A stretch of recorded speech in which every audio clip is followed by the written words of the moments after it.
Zack, do you have any sympathy for the position that the government is in? I mean, they did take over at a time when the economy had been battered because of Ukraine and because of COVID. Public services have had a hard time for a long time. When you look at what they're doing and the sort of straitjacket they're in, do you have any sympathy for them? No, I don't think it's easy, but I think it's very simple. We actually need to tax wealth and not work. And you asked Angela Rayner several times at that beginning of the interview, will you tax wealthy people more?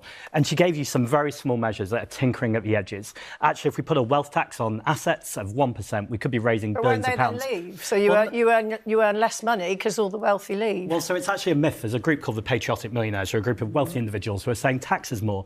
Because actually, no matter how rich you are, we all benefit from a more equal society. There's quite a lot of evidence, though, that many very wealthy people have left the country. If you talk to anyone in the city, that's what they would tell you. And people who put forward suggestions of wealth taxes, when those things have been brought in before, they often don't deliver anything like what you might hope. Well, I'd refute that evidence, but I'd say more fundamentally, if people don't want to spend money in tax to our public services, then are they really contributing to our country?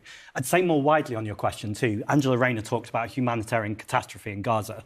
I describe it as a genocide. And when we have a government that are ultimately complicit, in fact, actively participating by arming them, I think when the public watch interviews like that, it just feels completely disconnected from material reality. And that's both on domestic affairs, but also international affairs too.